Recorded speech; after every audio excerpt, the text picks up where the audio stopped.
Quem é o meu Uzias? Paz do Senhor, tudo bem com vocês? Meu nome é Rebeca e seja muito bem-vindo ao meu canal. E esse é o primeiro vídeo, então eu já quero pedir para você deixar o seu like aqui, comentar o que você achou desse vídeo, se essa palavra falou o seu coração, o que você espera dos próximos vídeos e compartilhe também com outras pessoas para elas conhecerem o canal e que eu seja um canal de bênção para sua vida e para a vida de muito mais pessoas.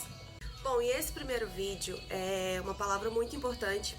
Eu quis deixar essa palavra pro primeiro vídeo exatamente porque é uma mensagem que o Senhor tem ministrado no meu coração já faz semanas. E eu vi duas mensagens com essa palavra. E a que mais tocou meu coração foi essa, então eu precisava compartilhar, porque o tema da mensagem é quem ou o que é o seu Uzias. E a nossa referência bíblica vai ser lá no livro de Isaías, no capítulo 6, do versículo 1 ao versículo 8. Bom, nós vamos aqui comentar por partes, né? E nesse texto aqui fala sobre o chamado de Isaías. Isaías já exercia o seu ministério, mas nesse momento aqui é o marco do chamado dele.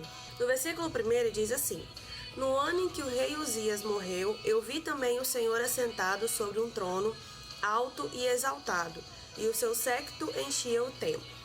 Bom, vamos lá. Todo ministério tem um marco diferente, e esse é o marco do ministério de Isaías, né? Então, vamos falar um pouquinho sobre Uzias, porque o texto começa: No ano em que o rei Uzias morreu, eu vi também o Senhor. Então, quem era Uzias? Nós vamos ver sobre a vida de Uzias lá no segundo livro das Crônicas, no capítulo 26. E eu vou ler alguns versículos para a gente dar uma resumida em quem era Uzias. No capítulo 26, a gente já começa entendendo quem é Uzias e como começou o seu reinado. Então todo o povo de Judá tomou a Uzias, que tinha 16 anos de idade, e o fez rei em lugar de seu pai Amazias. Então Uzias era filho de Amazias e ele começa o seu reinado aos 16 anos. Ele reinou durante 52 anos em Jerusalém, como descreve o versículo 3. E no versículo 5, o final dele, a parte B, diz: Enquanto ele buscou ao Senhor, Deus o fez prosperar. A gente avançando mais um pouquinho, a gente vê lá no versículo 5, no finalzinho também diz: E o seu nome se espalhou muito longe, porque ele foi maravilhosamente ajudado até que se tornou forte. Então, quando aqui diz no versículo 5 que enquanto ele buscou o Senhor, Deus o fez prosperar, ele prosperou de uma maneira tão grande que o nome dele era conhecido, como diz aqui, se espalhou muito longe. E ele foi muito fortificado, ele ficou muito conhecido. Só que no versículo 16 a gente já entende o que aconteceu.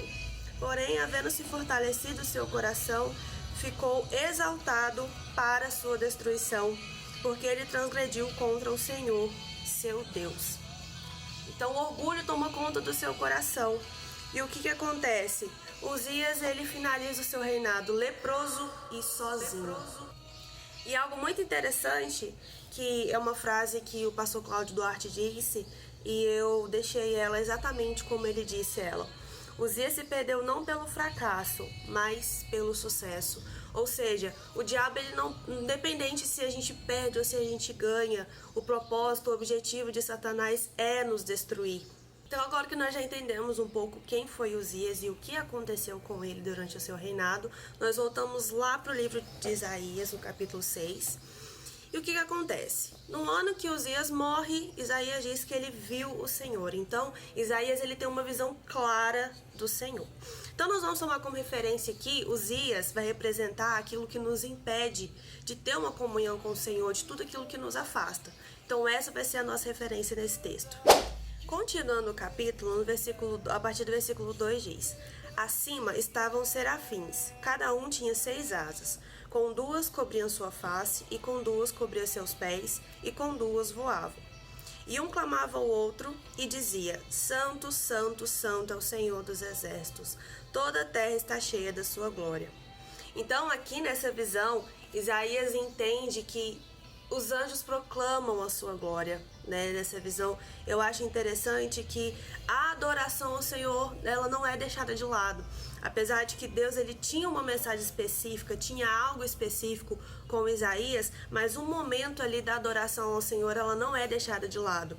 Pelo contrário, ela é mostrada de uma forma bem clara e objetiva. No verso 4 já diz assim: e os umbrais da porta moveram-se a voz do que clamava, e a casa se encheu de fumaça.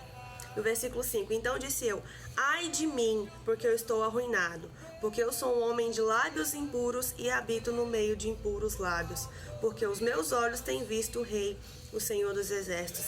Nesse momento aqui, eu anotei, fiz algumas anotações, que logo após o templo ali, a casa se encher de fumaça, Isaías ele reconhece que há algo dentro dele que precisa ser mudado. E ele não só reconhece ali o seu pecado, como ele diz, eu sou um homem de lábios impuros, como ele também deixa bem especificado o que leva ele a pecar. Eu sou um homem de lábios impuros e eu habito no meio de um povo de impuros lábios. Ou seja, isso nos mostra que nós somos sim influenciados pelo ambiente ao nosso redor, pelas pessoas que estão ao nosso redor. E nesse momento aqui, quando a casa se enche de fumaça, não tem mais para onde Isaías olhar, não tem como seus olhos estarem voltados para outra coisa a não ser para dentro dele mesmo. Ou seja, o Senhor ele ministra no meu coração que somente na presença dele nós podemos nos expor à verdade. Aqui, Isaías ele já exercia o seu ministério antes disso, mas nesse exato momento aqui, nesse marco, ele expõe toda a verdade de quem ele era, de onde ele habitava.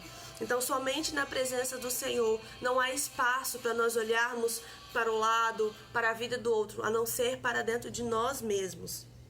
Outra frase também muito impactante que eu anotei, que o pastor Cláudio Duarte disse é: quando Deus nos confronta, não é para nos destruir, é para nos regenerar.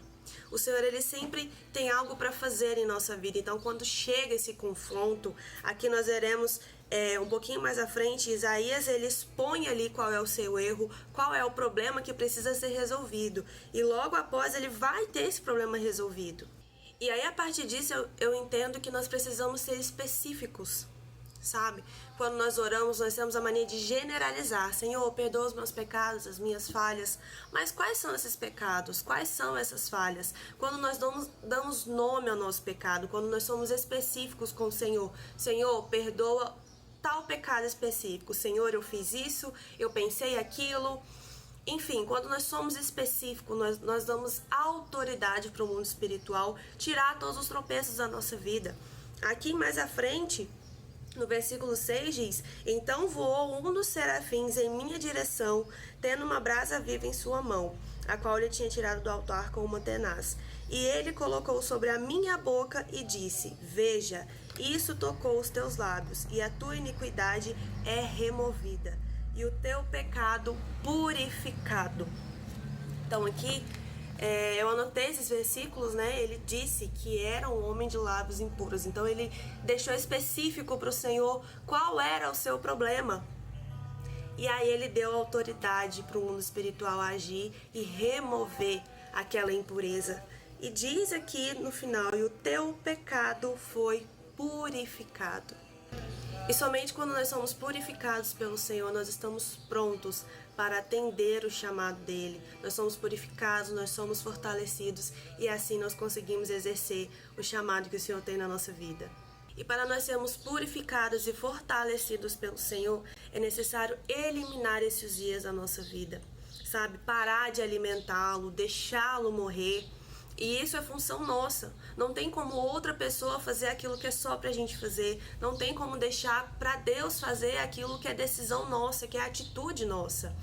Nós vemos lá quando Deus mandou Jonas ir para Nínive e ele quis fugir do seu chamado e ele entrou em outra embarcação que ia para outro lugar e começou aquela tempestade toda. O capitão daquele barco logo começou a procurar: não, tem alguma coisa de errado. E aí quando ele achou que era Jonas, que Jonas estava desviado do seu propósito, Jonas foi lançado ao mar, ou seja, aquele capitão estava cuidando da sua embarcação. Então nós precisamos também cuidar do nosso coração e da nossa vida, sabe? Se tem algo de errado, nós precisamos encontrar onde esse Uzias está alojado, parar de alimentar e confessar ao Senhor de maneira específica para dar essa autoridade ao mundo espiritual para remover isso da minha vida. O que é ou quem é o meu Uzias?